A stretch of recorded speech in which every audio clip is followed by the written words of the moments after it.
Olá, meus amigos. É um grande prazer estar de volta em mais um Evangelho Online com vocês. Hoje, com as nossas amigas Dalvani e Denise, vamos conversar sobre o capítulo 25, itens de 9 a 11, que trata de não vos afadigueis pela posse do ouro.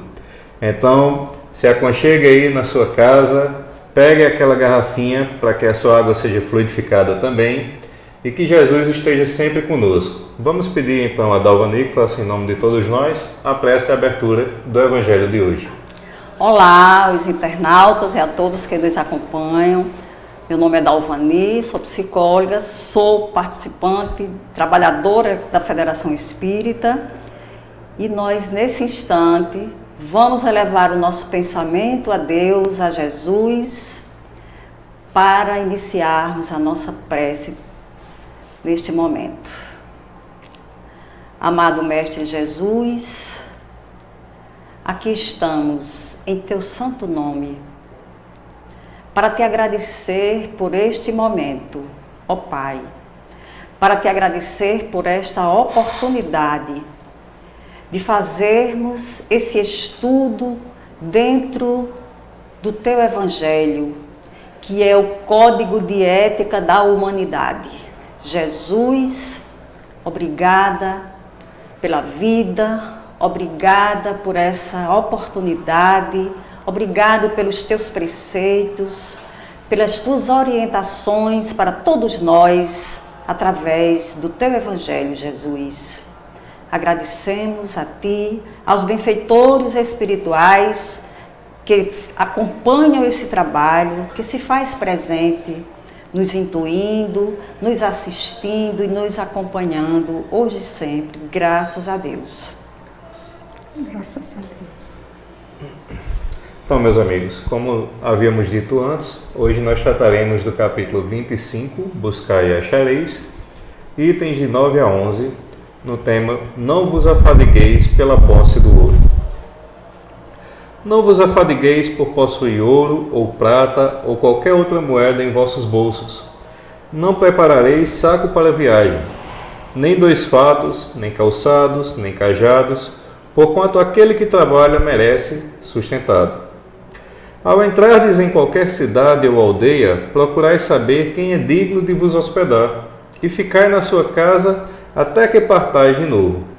Entrando na casa, saudai-a assim: que a paz seja nesta casa. Se a casa for digna disso, a vossa paz virá sobre ela. Se não for, a vossa paz voltará para vós. Quando alguém não vos queira receber, nem escutar, sacudi, ao sairdes dessa casa ou cidade, a poeira de vossos pés. Digo-vos em verdade, no dia do juízo, Sodoma e Gomorra serão tratadas menos rigorosamente que esta cidade. Isso está em Mateus, capítulo 10, versículos de 9 a 15. Naquela época, nada tinha de estranhavam essas palavras que Jesus dirigiu a seus apóstolos, quando os mandou pela primeira vez anunciar a Boa Nova. Estavam de acordo com os costumes patriarcais do Oriente, onde o viajor encontrava sempre acolhida na tenda, mas então os viajantes eram raros. Entre os povos modernos, o desenvolvimento da circulação houve de criar costumes novos. Os dos tempos antigos somente se conservam em países longínquos, onde ainda não penetrou o grande movimento. Se Jesus voltasse hoje, já não poderia dizer a seus apóstolos: ponde-vos a caminho sem provisões. A par do sentido próprio, essas palavras guardam um sentido moral muito profundo. Proferindo-as, ensinava Jesus a seus discípulos que confiassem na providência. Ademais, eles, nada tendo, não despertariam a cobiça nos que os recebessem. Era um meio de distinguirem os egoístas dos caridosos. Por isso foi que lhes disse: procurai saber quem é digno de vos hospedar, ou quem é bastante humano para agasalhar o viajante que não tem como pagar, porquanto esses são dignos de escutar vossas palavras. Pela caridade deles é que os reconhecereis.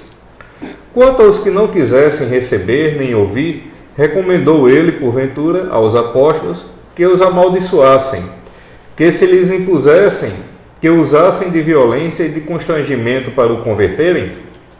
Não. Mandou pura e simplesmente que se fossem embora à procura das pessoas de boa vontade. O mesmo diz hoje o Espiritismo a seus adeptos: não violenteis nenhuma consciência. A ninguém forceis para que deixe a sua crença, a fim de adotar a vossa. Não anatamizeis os que pensam como vós, os que não pensam como vós. Acolhei os que venham a ter convosco e deixai tranquilos os que vos repelem. Lembrai-vos das palavras do Cristo. Outrora o céu era tomado com violência, hoje o é pela brandura. Então, minhas amigas, o que é que a gente tem para dizer a respeito do tema de hoje? Esse tema nos traz uma reflexão muito profunda, porque ele insere a educação dos nossos sentimentos, a educação moral, a humildade, a serenidade, não é? Tanto que quando nessa parte, ademais eles, nada tendo, não despertariam a cobiça nos que os recebessem. Veja, aqui está implícito a inveja, a cobiça, naquilo que a gente vive muito atrelado e apegado ao material. E sabemos que o material, enquanto aqui estivermos, não é, a gente precisa desse material, né? Até porque Deus não condena a aquisição dos bens terrenos, porque nós precisamos desses bens terrenos. A questão está na nossa educação, na forma como nós vamos lidar com esses bens materiais, na forma como nós vamos nos tornar ansiosos, preocupados, afadigados, e por isso que o tema é não vos afagueis pela posse do ouro. Quer dizer, por quê? Porque quando nós nos voltamos, colocamos os bens materiais na nossa vida em um lugar na altitude, digamos assim, no lugar de destaque, no lugar do ser, no lugar da nossa essência espiritual, da nossa essência divina, aí sim nos faz mal, aí nos traz prejuízo, porque nos leva a um grau de ansiedade, nos leva a ficarmos tão preocupados e tão afadigados que nos adoecemos, que leva a adoecer. O que nos adoece não são os bens materiais, nós precisamos dele, nós precisamos. Agora, a forma também como nós vamos adquirir esses bens materiais também tem uma diferença, né? Os bens materiais que nós conseguimos através do labor, do trabalho, sem destruir o outro, sem fazer nenhuma, sem ser infiel ao outro, com lisura, então, e colocando no lugar do bem material, então, está dentro da lei de amor. Não é? O que nos adoece e o que Jesus nos chama a atenção é em que lugar na nossa vida nós colocamos esses bens materiais.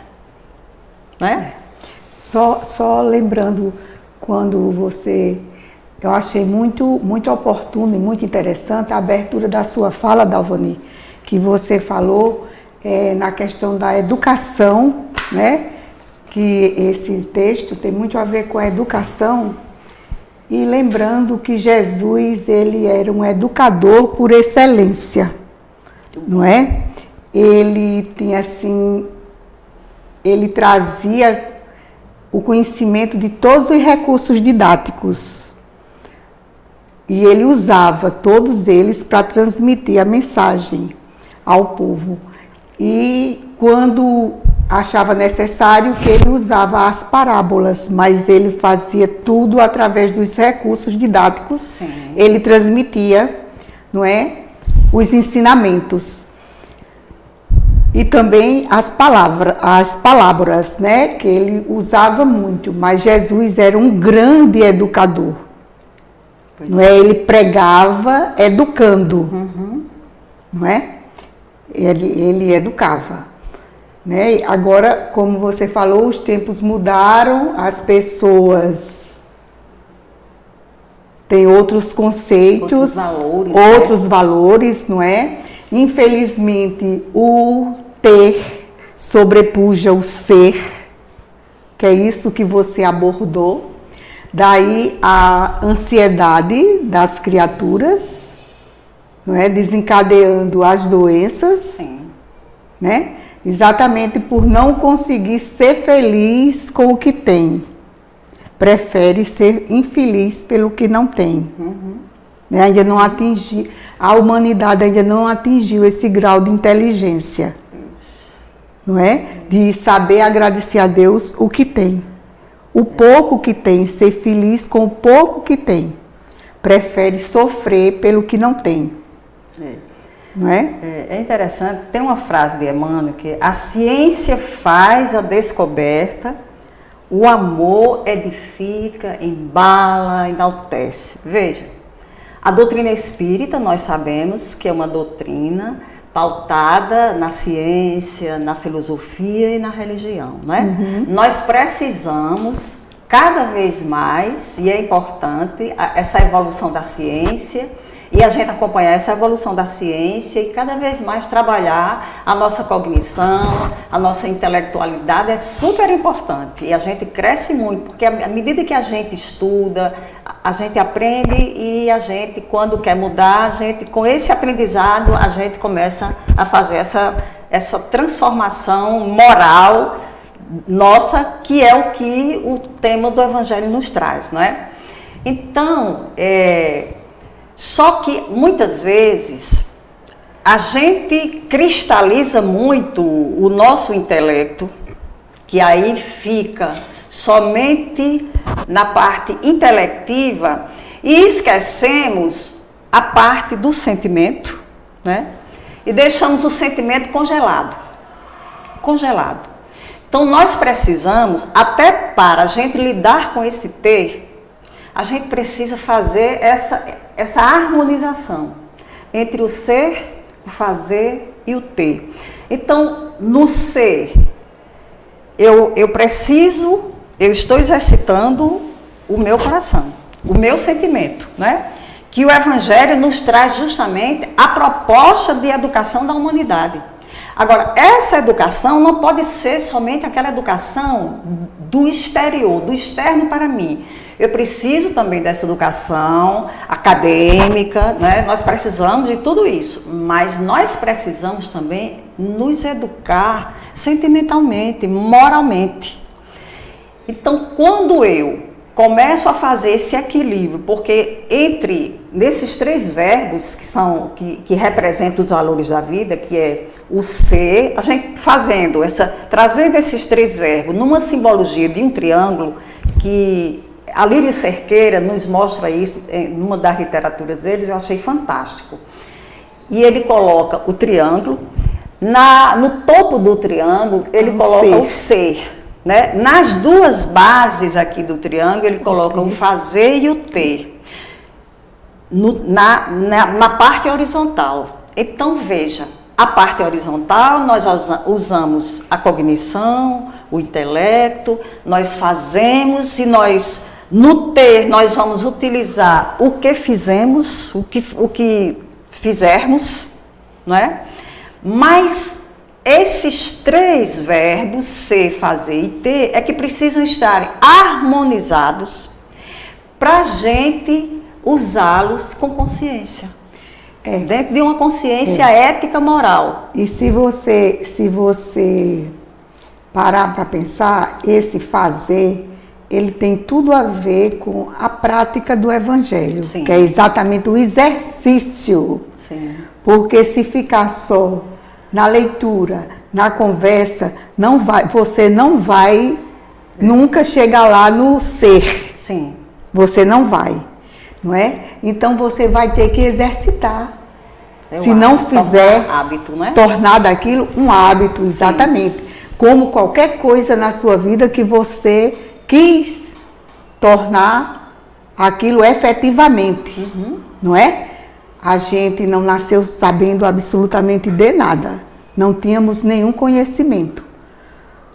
Tudo a gente precisou se empenhar bastante, não é? Até nas primeiras letras a gente não conseguia fazer, um ozinho a gente começou cobrindo, né? E depois a gente foi fazendo a letrinha, depois juntando a letrinha, fazendo a palavra, depois a frase.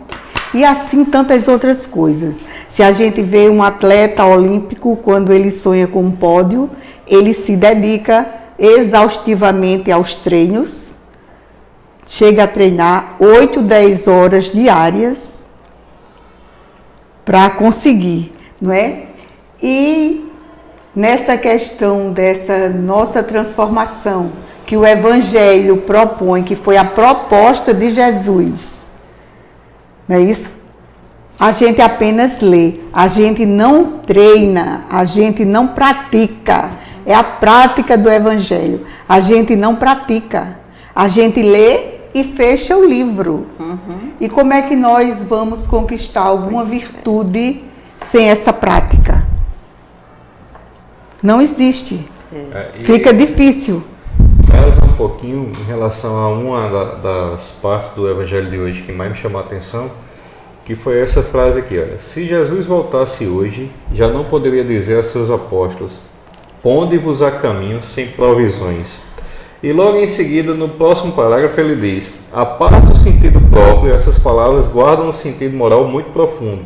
Proferindo-as, ensinava Jesus a seus discípulos que confiassem na providência.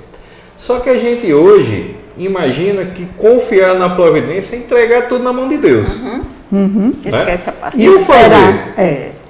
Mas está lá no Evangelho também, em outra passagem, que Jesus falou: faz que o céu te ajudará. Exatamente. Ele não mandou ninguém ficar de braços cruzados. A questão é que se a gente pegar unicamente as frases soltas, a gente não entende a questão, né? A gente tem que ver qual o contexto que ela está inserida. Exatamente. Porque muitas vezes a gente vê as pessoas se maldizendo e aí se questionando: mas Deus não olha para mim, mas Deus não me ajuda, mas Deus não me dá uma oportunidade. Quantas oportunidades aquela pessoa já não teve? Quantas vezes ela não teve a oportunidade sequer de ser caridoso? Certeza. E aí, sendo aquilo que a gente diz, né? Tudo que fizeste a teu irmão voltará em dobro para ti. Sim, sim. E é aquele negócio: se você não faz nada, 2 vezes nada é nada. Com certeza. Não fez nada, né? Perdeu a viagem. Porque aí entra a lei de ação e reação, Isso. né? Então, à medida que eu emito, eu recebo nessa mesma sintonia, nessa mesma vibração. Então, por isso que é importante nós estarmos sempre atentos à nossa prática, né? Como Denise pontuou, de não somente estudarmos ou lermos o Evangelho, mas praticar, porque quanto mais a gente estiver atento à nossa conduta, ao nosso comportamento, ao que a gente não faz, ao que a gente deixa de fazer, ou o que a gente faz pensando que faz, porque também tem isso. Muito. Isso, né? Isso. Então, aí a gente vê o quanto a gente ainda está aquém da educação que Jesus deixou para todos nós através do Evangelho, dessa pedagogia que Jesus deixou para todos nós. Essa proposta, Essa proposta pedagógica. Então, exatamente. E aqui eu fico pensando também, eu acho que nesse item, não vos afadigueis pela posse do ouro, também entra aqui a questão na terceira parte do Livro dos Espíritos, das leis morais, a lei de trabalho e a lei de liberdade, né? Porque a lei do trabalho, o trabalho, como ele diz aqui, porquanto aquele que trabalha merece sustentado, então a gente trabalhar em todos os aspectos, trabalhar na questão material, trabalhar as questões morais, trabalhar nas questões mentais da gente, né? No nosso interior. Então tudo isso é trabalho, né? No fazer entra justamente esse trabalho, porque veja, o trabalho, ele faz parte do universo. O universo vive em movimento, o universo não para. E aí, nessa passagem mesmo, ele fala com relação a gente trabalhar esse pensamento, trabalhar esse interior. Quando ele fala, se você chegar numa casa e não for bem recebido, você saia, você volte e você não diga nada, não fale nada. Você trabalha apenas o seu interior, porque existe a lei de ação e reação. Porque se você esbravejar, se você falar mal, se você amaldiçoar, se você fizer qualquer coisa assim, aquilo tem retorno, não é? Você só tem que entender o momento daquela outra pessoa, você não pode mudar os conceitos daquela outra pessoa, não é? Ter paciência, ter tolerância, não é? Isso acontece muito quando a gente descobre uma coisa nova, né? Por exemplo, as pessoas que entram em uma nova fé, vamos dizer assim, né? Aquelas pessoas que se convertem ao catolicismo, ao espiritismo, ao protestantismo, seja qual for a denominação religiosa, e se encanta com aquilo dali. E ele quer que todo mundo siga a sua mesma filosofia, porque está bem, porque está se descobrindo, porque ele conseguiu se corrigir, que ele conseguiu se encontrar, e quer que todo mundo se encontre ali. E muitas vezes a gente, é até um egoísmo muito grande nosso, né? Muitas vezes a gente quer que todo mundo venha para esse mesmo caminho, que acha que é o único caminho que vai garantir a salvação daquela pessoa. Que é o melhor. E isso. Né? E aí muitas vezes a gente não respeita a ideia daquele outro. Será que no catolicismo aquela pessoa não já está entendendo o que é a caridade, o que é o amor, o que é o perdão? Né? Será que no protestantismo ele já não conseguiu compreender qual é a missão dele perante as leis divinas? Será que no espiritismo, no budismo, no islamismo, seja qual for, no ateísmo, seja qual for a religião, a ordem filosófica dele, né? Só que o nosso egoísmo não deixa que a gente entenda que cada um tem o seu tempo, cada um tem a sua posição. Desde que o amor faça morada em seu coração, tudo certo. Com certeza. Pois é, e aí entra também a questão, além do nosso egoísmo, entra a coisa do controle. Nós somos muito centralizadores, né? Então nós estamos sempre querendo que o outro atenda à minha vontade, ao meu desejo, e aí por isso que a gente muitas vezes fica tão melindrosa, entra nos melindres, porque o outro não atende aquele meu desejo, o outro não é como eu sou, o outro não atende a minha expectativa. Porque quando a gente tiver essa compreensão de respeitar as diferenças, de respeitar o outro com aquilo que ele é, com a escolha que ele fez, com os valores que ele tem, porque cada um de nós constrói os seus valores. Não é? Então, quando a gente começar a compreender isso e aceitar as pessoas como elas são, a gente passa a viver melhor com a gente mesmo. Que a gente ainda tem essa dificuldade porque a gente ainda não se reconhece, né? A gente ainda tem esses ganchos internos que nos leva a se melindrar com a palavra do outro, porque toca nos meus conteúdos, porque não me agradou. Então, nós precisamos trabalhar não vencer o orgulho. Trabalhar muito esse orgulho, esse egoísmo, esse controle, esse autoritarismo que muitas vezes a gente pensa que não tem mais tempo, não é? A gente pensa que não tem mais tempo, porque a gente está o tempo todo querendo controlar as situações, querendo controlar o outro, e às vezes a gente faz de uma forma tão sutil que a gente não se percebe que está fazendo, não é? E quando o outro nos mostra, a gente ainda acha ruim, que era para ser o contrário. Obrigada, que legal, eu não estava vendo isso. Isso é humildade, que é o que Jesus disse. Quando bater na porta, que não for, sai sem dizer nada, Ou seja, sai na humildade, sai fazendo uma prece por aquele. O que é que está acontecendo que ele não me recebeu bem? Isso sou eu que estou dizendo, né? Não é?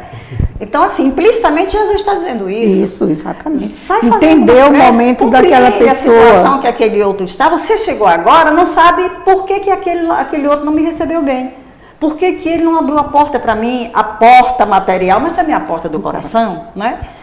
Então, a gente fica sempre querendo as coisas do jeito da gente. Enquanto a gente vivenciar essas situações, fica difícil a gente E é por isso, Jesus. que aí no final da explicação aqui, né, da leitura, ele diz que hoje o céu é tomado, antes o céu era tomado pela ira, né, e hoje é tomado pela brandura. É exatamente por isso, porque a gente precisa se transformar para ter direito essa compreensão ao céu. Então precisa de uma reforma íntima, de uma transformação moral, não é? Que é cada dia assim mais urgente, né? O momento urge, não é? A gente percebe isso hoje assim em tudo, a cada momento. Nós precisamos fazer a nossa todos os dias. Nós precisamos, porque reforma íntima é constante, é diária, não é fazer um tratamento de 8 semanas, como, não é? Como preconiza sim. Naquilo ali é o pontapé inicial, mas é para a vida inteira, a gente tem que se trabalhar a vida inteira. Ali é uma descoberta, mas a gente tem que se trabalhar todos os dias, estar sempre atento, mudanças em tudo, e mudanças radicais. Se quiser chegar lá, não é? Se quiser a vida eterna realmente, né? Se quiser conhecer o céu, né? Esse céu que a gente tanto almeja. Então é isso, porque pela violência ninguém chega mais lá, não é? É tanto que a gente já, quando a gente já percebe isso, a gente já se assusta quando a gente vê ainda governantes falando numa guerra, não é? A gente sabe que os tempos não estão mais para isso, que isso é retroceder muito, não é? Que não é assim. Exatamente, tem outras formas. Tem outras formas de se resolver tudo, não é? Não é guerra, porque pessoas que não têm nada a ver com aquela situação vão pagar muito caro, né? E vão sofrer muito as consequências. Pois é, são os extremos, né? Exatamente. E nós aqui vivemos justamente nesse extremismo, né? Ou a guerra, ou então a acomodação, né? Faz de conta que está tudo bem. A paz é essa mediação, é você... A paz é a zona de conforto. Né? Mas às vezes as pessoas entendem a paz como a zona de conforto mesmo, assim, no sentido de... a paz é a zona de conforto. Eu estando bem... Exatamente, entendo, né? Então, entende assim, que a paz é isso. A paz tem um sentido muito profundo e a paz coletiva vem através dessa paz individual que cada um da gente precisa exercitar com a gente mesmo, porque aí externa, porque afeta o outro, migra para o outro, migra para o coletivo. Eu acho assim que a paz, eu acho que a definição da paz, eu acho que Nando Cordel foi muito feliz quando diz: eu tenho amor, se eu tenho amor, não é? Como é? Com certeza sou feliz. Então, a paz é o amor ao próximo. E eu ainda, é a definição da paz. Eu definiria com uma outra frase dele, que é a paz do mundo começa em mim. Começa em mim. Começa em mim, meu amigo. Começa em mim. Eu tenho que fazer em mim para poder vivenciar no todo. Pois é, exatamente. É o amor ao próximo. Você tem primeiro que se amar para amar o outro. Começa em você. Não é isso? É o amor. Só a gente não pode questionar. Bem, pessoal. Por mim, a gente passaria o dia inteiro conversando aqui, porque é um tema inesgotável. Né? Lindo, o Evangelho, né? de Jesus é assim uma coisa magnífica. É maravilhoso. É ciência. Mas, infelizmente, nós temos horário a cumprir. Com e aí, certeza. nós já agradecemos de coração o acompanhamento de todos vocês aí no seu lar. E esperamos que os ensinamentos que nós discutimos aqui hoje possam fazer parte da vida de cada um de nós. Que realmente esse sentimento de que a humildade verdadeira é o caminho para que a gente possa se redimir, possa estar incrustado dentro dos corações de cada um de nós. Para terminar o Evangelho de hoje, vou pedir à nossa amiga Denise que faça em nome de todos nós a prece de encerramento e agradecimento. Então vamos aproveitar essa sintonia maravilhosa e agradecer aos mentores dessa casa, agradecer aos colegas que participaram do trabalho. Vamos elevar o pensamento ao alto e fazer a nossa prece. Deus Pai de infinita misericórdia, amado Mestre Jesus, estamos agradecendo a assistência da espiritualidade de luz que participou conosco deste Evangelho, nos guiando para nos fortalecer no sentido de melhor vencer as dificuldades do caminho. Aproveitamos, Senhor, para te pedir pela paz do mundo, que os homens despertem para o bem, para a tolerância, para o amor. Que o Evangelho de Jesus seja o nosso norte e pela sua prática possamos fazer a nossa transformação moral. Graças a Deus. Graças a Deus. Até o próximo Evangelho lá, pessoal. Um abraço. Graças a Deus. Que bom.